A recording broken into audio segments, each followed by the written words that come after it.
설교를 시작하기 전에 먼저 뜬금없이 여러분들을 이렇게 축복해 드리고 싶습니다. 하나님은 당신을 사랑하시며 당신을 위한 놀라운 계획을 가지고 계십니다. 우리는 다 알지 못하고 다 볼 수 없지만 하나님께서는 분명하게 우리를 향한 크고 놀라운 계획을 가지고 계십니다. 그 전제가 무엇이냐? 하나님이 우리를 사랑하시기 때문이죠. 하나님이 우리를 사랑하시기에 우리를 가장 선한 길로, 푸른 초장으로, 실만한 물가로 인도해 주신다는 것이죠. 혹시 섭리라는 말 들어보셨습니까? 사실 돌이켜보면 제가 목회하면서 섭리라는 말을 의도적으로 쓴 적이 없습니다. 설교하던 중에 아무런 생각 없이 하나님의 계획과 섭리 가운데라는 표현을 썼지만 섭리라는 단어를 따로 쓴 적이 없습니다. 생각해 보니까 제가 지금까지 신앙생활을 해온 연수만큼 그 연수의 절반은 되지 않지만 거의 절반 횟수만큼 제가 목회를 해오면서 섭리라는 단어에 대해서 설명을 들어본 적이 없습니다. 혹시 여러분들은 어떠십니까? 섭리라는 단어의 의미를 정확하게 알고 계십니까? 그런데 오늘 이 본문을 계속 반복해서 읽는 중에 특별히 오늘 본문의 핵심 구절인 28절을 묵상하는 가운데 섭리라는 단어를 기억해 낼 수가 있었습니다. 혹시 이 섭리라는 의미를 정확하게 알고 계시다면 섭리라는 단어가 우리에게 주는 유익이, 또 이 섭리라는 단어가 우리에게 주는 그런 기쁨, 소망이 얼마나 큰지를 아실 텐데요. 오늘 저와 여러분들이 그것을 함께 나누었으면 좋겠습니다. 저는 지금까지 살아왔던 저의 짧은 인생의 여정을 돌이켜보면 지나간 그 시간에 당시에는 도무지 이해되지 않고 납득되지 않았던 제 뜻밖의 고난과 위기의 순간들이 있었습니다. 아마도 여러분들에게도 저처럼 여러분들의 뜻밖의 순간들이 있지 않으셨을까라는 예상을 해봅니다. 여러분들 나름대로 최선을 다해서 다른 사람들보다 더 열심히 분주하게 살았는데 뜻대로 일이 잘 풀리지 않고 실패하기도 하고 원치 않았던 순간에 사랑하는 이들과 이별하는 일들, 전혀 예상하지 못했던 순간에 질병이 찾아오고 전혀 예상하지 못한 질병이 사랑하는 이들에게 찾아오는 사건과 사고들이 분명히 여러분들에게 있으셨을 것입니다. 그럴 때마다 아마 저와 여러분들은 하나님께 이렇게 반문했겠죠. Why me? 하나님 왜 하필 접니까? 왜 하필 저희 가정입니까? 도대체 왜 제 인생에 이렇게 저의 계획과 상관없는 제가 원하지 않는 제 뜻밖의 일들이 일어나는 것입니까? 이런 질문들을 저도 숱하게 던졌던 것 같습니다.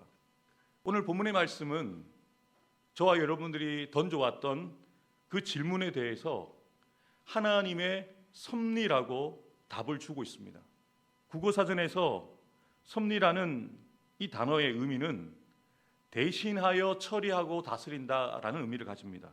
크게는 자연계를 지배하고 있는 원리와 원칙을 이야기할 때 섭리라고 이야기를 합니다. 영어로는 providence라는 단어를 쓰는데 신적인, 거룩한 인도와 보호를 이야기를 합니다. 이제 조금 이해가 되시죠? 하나님의 인도하심과 하나님의 돌보심을 이야기할 때 섭리라고 이야기를 합니다. 조금 더 구체적으로 말씀드리면 이 섭리는 하나님께서 모든 일과 사건들을 보이지 않게 다스리시며 결국 당신의 선한 뜻과 목적대로 이루어 가시는 역사를 말합니다. 이 세상과 우리 삶의 모든 일이 하나님의 선하신 계획과 보살핌 가운데 질서 있게 이루어지고 있다는 원리를 이야기할 때 섭리라고 하는 것이죠. 정리하자면 섭리란 하나님께서 자신의 분명한 목적과 뜻을 가지시고 모든 일을 하나님이 주관하신다는 뜻입니다. 여러분 이거 믿으십니까? 저와 여러분의 인생은 하나님의 손 아래에 있습니다. 저와 여러분의 가정은 하나님이 인도하시고 보살피십니다. 여러분들이 그렇게 애지중지 사랑하고 키우신 여러분의 자녀들, 여러분의 손주들도 하나님의 섭리 안에 있습니다. 이것이 우리에게 얼마나 큰 소망과 위로가 되는 줄 모릅니다. 아무리 우리가 내 아내와 딸과 손주들을 사랑해도 우리는 그들을 구원해낼 수가 없습니다. 우리는 그들을 고쳐줄 수가 없습니다. 우리는 그들을 하나님이 원하시는 길로, 우리가 원하는 길로 그들을 이끌어줄 수가 없어요. 그런데 우리에게 소망이 무엇입니까? 하나님이 우리보다, 그들보다 그들을 더 사랑한다는 겁니다. 그리고 그들을 하나님의 뜻에, 하나님의 목적대로, 하나님의 보이지 않는 손이 그들을 인도하시고 우리의 삶을 인도하신다는 거죠. 사랑하는 새벽 기도자 여러분, 2026년 2월 4일 이 수요일 새벽에 우리 함께 새벽 기도회로 함께 말씀을 듣고 있는데요. 저와 여러분들이 어떻게 이 한 자리에 모여서 말씀을 듣고 함께 기도할 수 있을까요? 우리의 의지와 뜻과 계획으로 우리가 건강하니까 이곳에 나왔다라고 우리는 생각할 수 있습니다만, 보이지 않는 하나님의 손이 저와 여러분들을 이곳으로 불러주신 거예요. 하나님의 계획과 섭리 가운데 부족한 목사지만 정한호 목사가 우리 교회의 담임 목사로 섬기게 해주셔서 여러분들을 이 새벽에 부산로 교회 성도로서 또 다른 교회를 섬기시는 우리 장로님이고 권사님이시지만 부족한 종의 말씀을 듣도록 하나님의 섭리 가운데 만남을 허락해 주신 거예요. 이것이 얼마나 감사한 일입니까? 우리는 전혀 생각하지 못했던, 전혀 알지 못했던 우리였잖아요. 그런데 하나님의 은혜로 하나님의 계획과 섭리 가운데, 인도하심 가운데 우리가 만남을 가지게 되어지고 또 이 귀한 자리 가운데 하나님의 말씀을 듣고 전하고 나누고 있다는 것이 얼마나 감사한지 모릅니다. 한성도 여러분, 이것을 여러분의 가슴에 새겨 가시길 바라요. 하나님이 나를 사랑하신다, 하나님이 나를 위한 놀라운 계획을 가지고 계실 뿐만 아니라 그 계획을 섭리 가운데 이루어가고 계신다. 답답하죠. 답을 알지 못해서 왜 나에게 이런 고난과 아픔과 질병이, 이런 위기가 찾아왔는지 당시에는 답답하죠. 그런데 여러분, 그때 섭리라는 단어를 외치세요. 하나님의 섭리라는 것을 외치세요. 지금도 하나님이 일하고 계신다, 하나님이 나를 위하여 일하고 계신다, 이렇게 외치세요. 찬송할 수 없을 때 하나님을 더 찬송하는 거예요. 하나님 지금도 나를 위하여 일하시죠. 그분을 기억하고 그분의 이름을 높여드리는 거예요. 분명하게 사도 바울은 고백하는 겁니다. 우리가 알거니와 하나님을 사랑하는 자 곧 그의 뜻대로 부르심을 입은 자들에게는 모든 것이 합력하여 선을 이루느니라. 하나님의 사랑을 여러분들이 받으셨죠? 하나님의 택함을 받으셨어요. 우리가 선택하여 하나님의 자녀가 된 것이 아니라 하나님의 뜻대로 부르심을 우리가 입은 거예요. 우리가 먼저 하나님을 사랑했기 때문에 하나님 우리를 선택하신 것이 아니라 하나님의 뜻대로 우리가 부르심을 받았기 때문에 우리가 하나님을 사랑하는 거예요.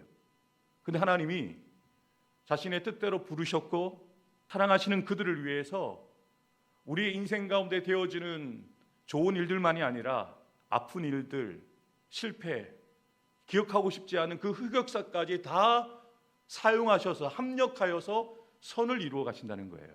그럼 개역 개정 성경에는 한 단어가 빠져 있는데요. 영어 성경이나 다른 번역본에 보면 모든 것이 주어가 아니라 하나님이 모든 것을 합력하여 선을 이루게 하신다. 우리가 뭔가를 해서 나중에 인생이 잘 풀릴 거야, 우리의 자녀들이 잘 될 거야, 막연하게 일이 풀릴 것이라는 것을 기대를 갖고 이 말씀을 우리가 암송하고 고백하는 말씀이 아니라는 거예요. 하나님이 우리를 위하여 일하시는데 우리의 인생 가운데 일어나는 모든 일들을 재료로 사용하셔서 아름답게 하나님의 역사를 이루어 간다는 것이죠. 근데 여러분, 우리가 이 말씀을 많이 오해할 때가 있습니다. 선을 이룬다고 했을 때 이 선이 저와 여러분들이 원하는 결과나 일의 성공이나 육체의 질병의 치유나 자녀들이 잘 되는 것이라고 우리는 생각합니다. 근데 여러분, 아니에요. 이 말씀 잘못 알고 계신 겁니다. 사도 바울이 말하고 있는 선은, 로마서 8장 28절에 기록하고 있는 선은 그런 선의 의미가 아닙니다. 하나님께서 저와 여러분들의 삶에 기쁜 일들뿐만 아니라 눈물 나는 일, 부끄러운 일, 그리고 우리의 실수, 고통까지도 재료로 사용하셔서 마치 비빔밥처럼 우리 인생의 모든 일들을 섞으시는 거예요. 아픔의 재료들, 고통의 재료들을 하나하나 생각해 보면 우리는 아프고 쓰리지만 하나님이라는 최고의 요리사의 손에 그 재료들이 들어가잖아요. 그러면 우리가 한 번도 먹어보지 못한 최고의 요리가 만들어진다는 거예요. 그것이 바로 선이라는 결과로 나타난다라고 사도 바울은 고백하고 있는 거예요. 사랑하는 성도 여러분, 반드시 기억하시기 바랍니다. 최고의 요리사이신 우리 하나님께서는 우리의 모든 인생의 여러 가지 일들을 낭비하지 아니하시고 그것을 재료로 사용하셔서 아름다운 음식을 만들어 가고 계시다는 거죠. 저와 여러분들이 겪고 있는 오늘의 고난과 슬픔, 실패까지도 결국 선을 이루어가는 재료가 된다는 것을 확신하며 살아가는 저와 여러분들이 되기를 주님의 이름으로 축복합니다. 그렇다면 하나님께서 저와 여러분들의 인생을 통해서 이루시기를 원하시는 최종적인 결과론적인 선이 무엇일까요? 하나님이 미리 아신 자들을 또한 그 아들의 형상을 본받게 하기 위하여 미리 정하셨으니 이는 그로 많은 형제 중에서 맏아들이 되게 하려 하심이니라. 아멘. 정답이 멀리 있지 않습니다. 바로 29절에 붙어 있어요. 사도 바울이 말하고 있는 선은, 하나님이 우리에게 원하시는 선은요, 하나님의 아들 그리스도 예수님을 닮아가는 겁니다. 우리의 인생의 그 숱한 고난과 위기와 아픔과 슬픔이 우리에게 찾아온 이유는요, 우리를 예수님 닮게 하시려고요. 예수님의 성품을 닮아가도록, 예수님의 그 깊으신 그 영성을 닮아가도록 고난을 허락하신다는 거예요. 그럼 이것을 볼 수 있으셔야 돼요. 내가 주님을 닮기 위해서 연단의 시간을 보내고 있구나. 나의 가는 길을 오직 주님이 아시니 그가 나를 단련하신 후에는 내가 순금이 되어 나오리라 고백했던 욥처럼 여러분들을 순금 만드시려고, 예수님 닮아갈 수 있도록 하나님께서 여러분들에게 뜻밖의 위기를 여러분들에게 허락하신다는 것을 사도 바울은 이야기하고 있는 거예요. 성공은 아닙니다.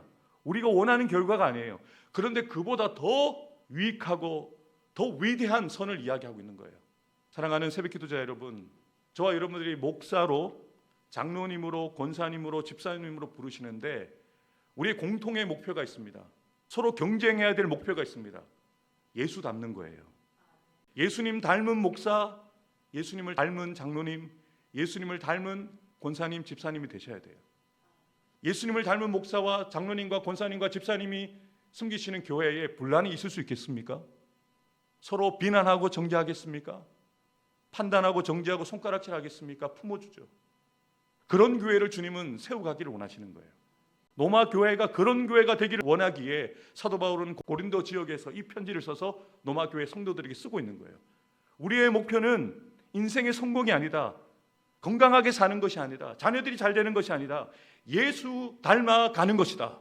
그래서 이 모든 일이 합력하여서 예수님을 닮도록 한다는 것을 분명하게 이야기하고 있는 것이죠. 위대한 조각가가 다듬어지지 않은 원석을 깎아낼 때는요, 돌의 입장에서는 원치 않는 자신의 살점들이 떨어져 나가는 것 같아요.